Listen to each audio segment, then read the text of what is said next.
அனைவருக்கும் வணக்கம். நாம் இந்த வீடியோவில் என்ன பார்க்க போகிறோன்னா எக்ஸைஸ் 7.1ல் 7th சம் பார்க்க போகிறோம். சம் பாருங்கள். AB is a line segment. இப்போ நான் உங்களுக்கு அதை ஃபிகர் இருந்தாலும் கூட உங்களுக்கு ட்ரா பண்ணி காட்டுறேன். ஏபின்றது ஒரு லைன் செக்மெண்ட். இது வந்து ஏ, இது வந்து B and B is its midpoint. இப்போ நடுவில் வந்து பி அப்படின்ற ஒரு மிட் பாயிண்ட் வந்து நம்ம ட்ரா போட்டிருக்கோம். DE or points on the same side of AB. Same சைட்னா ஒரே பக்கத்தில் DE அப்படின்னு சொல்கிற பாயிண்ட்டை வைக்க சொல்கிறாங்க. ஸோ நான் என்ன பண்ணிக்கிறேன், D இங்கே, E இங்கே, ரெண்டும் AB இருக்கிற அதே சைட்லேயே வந்து நம்ம அந்த DEயும் நம்ம நோட் பண்ணிக்கிறோம். இப்போ அடுத்து என்ன சொல்கிறாங்க பாருங்கள். Angle BAD. B இங்கே இருக்குது, A இங்கே இருக்குது. அப்போ D இது போட்டிங்கன்னா தான் இது வந்து ஆங்கிள் BAD. ஸோ இந்த ஆங்கிளும் அடுத்து ABE.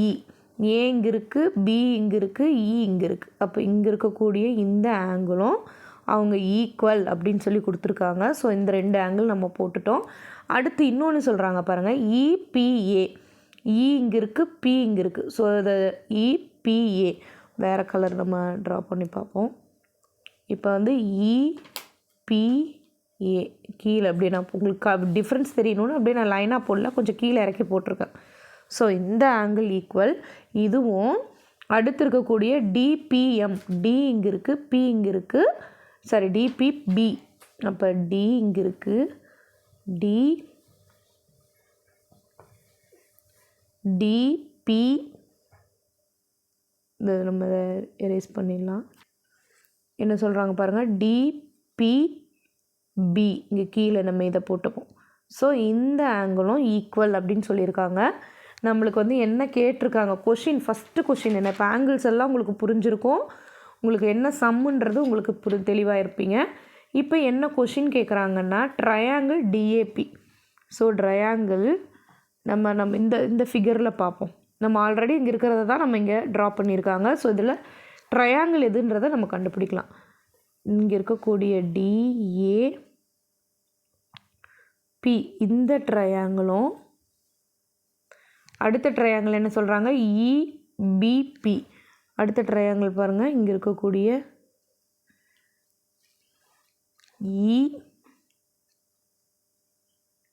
EBP இந்த ட்ரையாங்கிளும், இந்த ரெண்டு ட்ரையாங்கிளுமே இப்போ இந்த ரெண்டு ட்ரையாங்கிளும் நம்ம கான்கரன்ஸ்ன்னு கொண்டு வரணும். அடுத்தது செகண்ட் வந்து என்ன சொல்கிறாங்கன்னா AD சைடும் BE சைடும் ஈக்குவல்னு கொண்டு வரணும். AE சைடு எங்கே இருக்குதுன்னு பார்ப்போம். இங்கே இருக்கக்கூடிய AEனா அதோ இங்கே இருக்கிற AD, இங்கே இருக்கக்கூடிய இந்த ப்ளூ கலரில் இருக்கக்கூடிய இந்த AD சைடும் BE இங்கே இருக்கக்கூடிய இந்த BE சைடும் நம்ம ஈக்குவல் அப்படின்னு எடுத்துகிட்டு வரணும். கொஷின் இதுதான். இப்போ நம்ம இதை எப்படி போடலாம், இப்போ உங்களுக்கு டயக்ராம் உங்களுக்கு கிளியராக புரிஞ்சிருக்கும்னு நினைக்கிறேன். உங்களுக்கு தனியாக ட்ரா பண்ணி காட்டியாச்சு. இப்போ நம்ம சம்குள்ளே போகலாம். இப்போ ஃபஸ்ட்டு வந்து நம்ம என்ன பண்ண போகிறோம் அப்படின்னா இந்த ட்ரையாங்கிளுக்கு இப்போ பாருங்கள். இப்போ இந்த டயக்ராமில் ADP இருக்கு இல்லையா, இங்கே இருக்கக்கூடிய இந்த DAP இந்த ட்ரையாங்கிளை மட்டும் நான் தனியாக ட்ரா பண்ணியிருக்கேன். இந்த ப்ளூ கலரில் போட்டிருக்கோம் இல்லையா DAP, அந்த ட்ரையாங்கிளை நான் தனியாக ட்ரா பண்ணியிருக்கேன். ஏன்னா கான்கரன்ஸ்னு அதை தான் சொல்லணும். ஸோ அதை நான் தனியாக ட்ரா பண்ணியிருக்கேன். இல்லை சம்மில் என்னென்ன ஈக்குவல் கொடுத்துருக்காங்க பாருங்கள். இதுக்கு சம்மந்தமானது EPA வந்து கொடுத்துருக்காங்க. EPAவும் இன்னொரு ட்ரையாங்கிள் இப்போ இந்த இதில் EPA வந்து கொடுத்துருக்காங்க. இது வந்து நம்ம ரெண்டாவதாக பார்க்கக்கூடிய இன்னொரு ட்ரையாங்கிளுக்கு நம்ம ரெண்டாவதாக நம்ம இங்கே ட்ரா பண்ணுறோம் பாருங்களேன். இங்கே ட்ரா பண்ணிடலாம். இதுக்கு நம்ம பீன் பேர் வைக்கலாம். இப்போ இதில் இருக்கக்கூடிய DPB இங்கே இருக்கக்கூடிய இந்த DPB இந்த ஆங்கிளும் ஈக்குவல் அப்படின்னு சொல்லி அவங்க கொடுத்துருக்காங்க சம்மில். நமக்கு தேவை இந்த ADP ஃபஸ்ட்டு இருக்கிற ட்ரையாங்கிள் தான் தேவை. அதில் இந்த பார்ட்டு தான் கொடுத்துருக்காங்க. இன்னொரு பார்ட்டு வந்து நம்மளுக்கு இந்த பார்ட்டு கொடுக்கல. அப்போ நம்ம இந்த முழுசாக இந்த பெரிய ட்ரையாங்கிள் நம்ம எடுக்கணும், இந்த ADP எடுக்கணுன்னா இந்த நடுவில் இருக்கக்கூடிய இந்த ஆங்கிள் இருக்கு இல்லையா, இந்த சென்டரில் இருக்கக்கூடிய இந்த ஆங்கிளை வந்து நம்ம என்ன பண்ண போகிறோன்னா ஆட் பண்ண போகிறோம். எந்த சைடு ஆட் பண்ண போகிறோம், இங்கேயும் இந்த ரெண்டு சைட்லேயுமே போத் சைட் இப்போ வந்து ஆங்கிள் டிபிஇ இங்கே இருக்குது பாருங்கள், டிபிஇன்னு வேணாலும் எழுதலாம் அல்லது இபிடின்னு வேணாலும் எழுதலாம். ஆட் பண்ண போகிறோம். ஆட் போத் சைடு, ரெண்டு சைட்லேயும் எழுதணும். ஏன் ரெண்டு சைட்லேயும் நான் ஆட் பண்ணுறேன் அப்படின்னு நீங்கள் கேட்டிங்கன்னா, இப்போ இந்த ரெண்டு ஏரியாவுக்குமே காமனாக இருக்கிற ஆங்கிள் எதுன்னு கேட்டிங்கன்னா இதுதான்.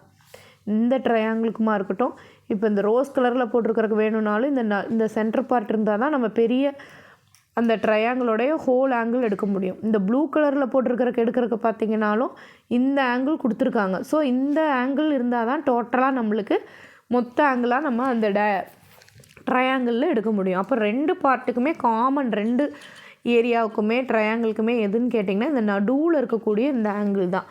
ஸோ அதை என்ன பண்ண போகிறோம், ரெண்டு சைடுமே நம்ம போத் சைடு ஆட் பண்ண போகிறோம். இப்போ நம்ம அதை வந்து ஆட் பண்ணி நம்ம எழுதிடலாம். ஸோ பாருங்கள், ஆங்கிள் டிபிஇ, நடுவில் இருக்கக்கூடிய அந்த டிபிஇ, ஆட் போத் சைடு.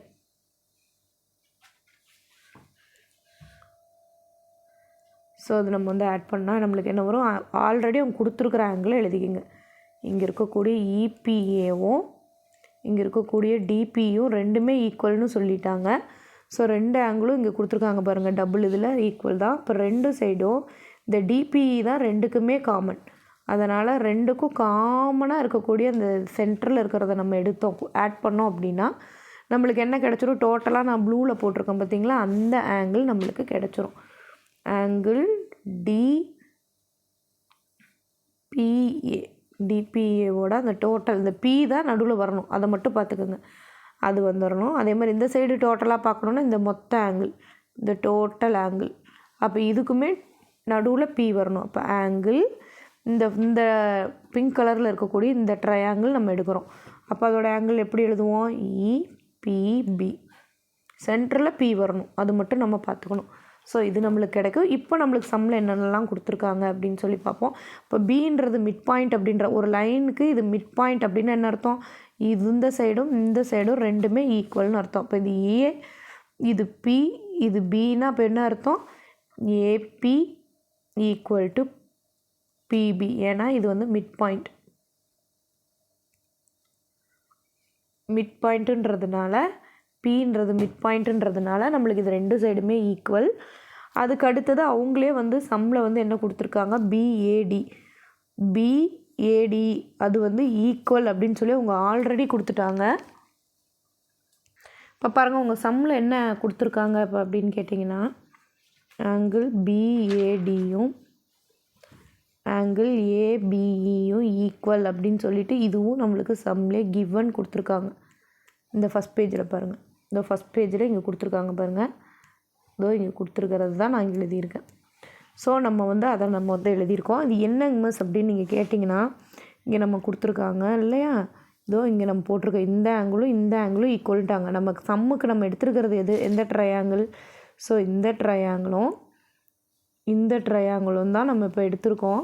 அப்போ ஆல்ரெடி இந்த ஆங்கிளும் ஈக்குவல்னு கண்டுபிடிச்சிட்டோம். இப்போ நம்ம ஆட் பண்ணதுனால இந்த ஆங்கிள் என்ன அப்படின்றதையும் பார்த்துட்டோம், இந்த ஆங்கிள் என்னன்றதையும் பார்த்துட்டோம். ஸோ இந்த ஆங்கிள் சைடு ஈக்குவல். ஸோ இங்கே இருக்கக்கூடிய இந்த ஆங்கிள் சைடு ஈக்குவல். அதுக்கு அடுத்தது அவங்க ஆல்ரெடி சைடு வந்து அவங்களே கொடுத்துட்டாங்க, ஏபி. அது அடுத்தது வந்து இந்த சைடு இருக்கக்கூடிய இந்த சைடு வந்து நம்ம வந்து என்ன சொல்லிட்டோம், இந்த சைடு ஈக்குவல், ஏபியும் பிபி இதுவும் ஈக்குவல். இப்போ இது ஆங்கிள். அப்போ நம்மளுக்கு பார்க்கும்போது ஆங்கிள் சைடு ஆங்கிள் இந்த ரூல் படி வருதா, நல்லா கவனித்து பாருங்கள், உங்களுக்கே புரியும். இப்போ என்னென்னா இது ஃபஸ்ட்டு இருக்கக்கூடியது ஆங்கிள் இல்லையா, இந்த ஆங்கிளும் அடுத்து சைடு, இங்கே இருக்கக்கூடிய சைடு, இந்த ஆங்கிள் ஃபஸ்ட்டு இந்த ஆங்கிள் ஈக்குவல், அடுத்து இந்த சைடு ஈக்குவல், அடுத்து பார்க்கும்பொழுது இந்த ஆங்கிள் ஈக்குவல். இந்த ட்ரையாங்கிளுக்கு நம்ம எடுத்தோம்னா இங்கே ஆங்கிள் இருக்குது, இங்கே சைடு இருக்குது, அடுத்து இங்கே இருக்குது டோட்டல் ஆங்கிள். அப்போ ஆங்கிள் சைடு ஆங்கிள் ஒன்றுக்கு அடுத்து ஒன்று வரணும், கண்டினியூவாக 3 வரணும். அப்போ ஏஎஸ்ஏ இந்த ரூல் படி நம்ம என்னன்னு சொல்லிட்டோம், இப்போ ட்ரையாங்கிள் ஏ நம்ம என்ன ட்ரையாங்கிள் எடுத்திருக்கோம், டிஏபியும் ட்ரையாங்கிள் பிபியும் ரெண்டுமே வந்து நம்மளுக்கு காங்கரன்ஸ்னு சொல்லிட்டோம், ஏன்னா ஏஎஸ்ஏ ரூல் படி. இப்போ நம்மளுக்கு தேவையான ஏடி சைடு நம்மளுக்கு வேணும். ஏடி சைடு எது? நம்ம இப்போ இது ரெண்டுமே நம்ம ட்ரையாங்கிள்னு சொல்லியாச்சு. அப்போ 3மே ஆங்கிள் சைடு ஆங்கிள் ஈக்குவல்னா ஆட்டோமேட்டிக்காக நம்மளுக்கு பேலன்ஸ் இருக்கக்கூடிய இந்த ஏடியும் கண்டிப்பாக இங்கே இருக்கக்கூடிய பிஇயும் கண்டிப்பாக என்னவாக தான் இருக்கும்? ஈக்குவலாக தான் இருக்கும். therefore AD is equal to BE because இது செகண்ட் கொஷினுக்கு because CPCT ரூல். சிபிசிடினா என்னது? நம்ம ரெண்டு ட்ரையாங்கிள் வந்து கான்கரன்ஸ்னு சொல்லிட்டோம். ஈக்குவல் ஒன்று மேலே ஒன்று வச்சாலும் ஒரே ஷேப்பில் தான் தெரியும் அப்படின்னு சொல்லிட்டு நம்ம ரெண்டு சைடு ஒரு ஆங்கிள் வச்சு நம்ம ப்ரூஃப் பண்ணுறோன்னா அப்போ அதுக்கு கரஸ்பாண்டிங்காக இருக்கக்கூடிய தேர்ட் சைடும் எப்படி தான் இருக்கும்னா அதுவும் ஈக்குவலாக தான் இருக்கும் அப்படின்னு சொல்லி இந்த ரூலில் நம்ம முடிச்சிட்டோம். இதில் ரொம்ப ஈஸியான சம் தான், உங்களுக்கு கன்ஃபியூஸே வேணாம். இதில் வந்து கிவன்லேயே உங்களுக்கு எல்லாமே இருக்குது. இந்த மிட் பாயிண்ட் அப்படின்றதில் வச்சு நம்ம என்ன பண்ணிடலாம், இந்த B mid point B mid பாயிண்ட்டுன்றதை வச்சு ரெண்டு சைடு ஈக்குவல் ஒரு பாயிண்ட் நம்மளுக்கு கிடச்சிருச்சு. ஸோ அது மிட் பாயிண்ட்டுன்றதை வச்சு நம்மளுக்கு பார்க்கும்பொழுது இந்த சைடு ஈக்குவல், இது ஃபஸ்ட் பாயிண்ட் நம்மளுக்கு கிடச்சிருச்சு. ஆங்கிள் ஈக்குவல் அவங்களே செகண்ட் பாயிண்ட் கொடுத்துட்டாங்க, தேர்ட் பாயிண்ட்டும் கொடுத்துட்டாங்க. ஸோ உங்களுக்கு எல்லாமே கொடுத்துட்டாங்க. இதில் ஒன்றே ஒன்று என்ன ஆட் பண்ணுவீங்கன்னா, நம்ம வரைஞ்சி பார்க்கும் பொழுது ரெண்டு ட்ரையாங்கிளுக்குமே நடுவில் இருக்கிற அந்த பிட்டு காமன் ஏரியாவோட ஆங்கிள் தான் கொடுக்கல, தெரியல நமக்கு. அதனால் அந்த டிபிஇயை ஆட் பண்ணணும். இந்த ரெண்டு ட்ரையாங்கிளுக்கும் சென்ட்ரலில் இருக்கிற அந்த பிட்டில் இருக்கக்கூடிய காமன் பார்ட்டை ஆட் பண்ணணும். அந்த ஒரே ஒரு பாயிண்ட் மட்டும் ஞாபகம் வச்சுக்கோங்க இந்த சம்முக்கு. அவ்வளோதான், இன்னும் கன்ஃபியூஸே பண்ணாது. ஸோ ரெண்டு சைடு ஆட் பண்ணிட்டிங்கன்னா டோட்டலாக நம்மளுக்கு ரெண்டுடைய அந்த ஆங்கிள் பெரிய ட்ரையாங்கிளோடைய ஆங்கிள் நம்மளுக்கு கிடச்சிரும். அடுத்து மிட் பாயிண்ட் ஈக்குவல்ன்றதை சொல்லிடலாம். அடுத்து அவங்களே கிவனில் கொடுத்துருக்குற அந்த இன்னொரு ஆங்கிள் ஈக்குவல்னு சொல்லிவிட்டு நம்ம கான்கரன்ஸ்னு சொல்லிடலாம். இப்போ இந்த சம்மில் நீங்கள் ஒரே ஒரு ஸ்டெப் என்ன செய்ய போகிறீங்க, தெரியாமல் இருக்கக்கூடிய அந்த நடுவில் இருக்கக்கூடிய அந்த காமன் பார்ட்டை மட்டும் போத் சைடு ஆட் பண்ணணும். அவ்வளோதான் இந்த சம்மில் இருக்க ஒரே பாயிண்ட். ஸோ அதை மட்டும் பார்த்துக்கோங்க. ரொம்ப ஈஸியான சம் தான். ஏதாவது டவுட் இருக்குன்னா நீங்கள் கமெண்ட் செக்ஷனில் கேளுங்க. தேங்க்யூ.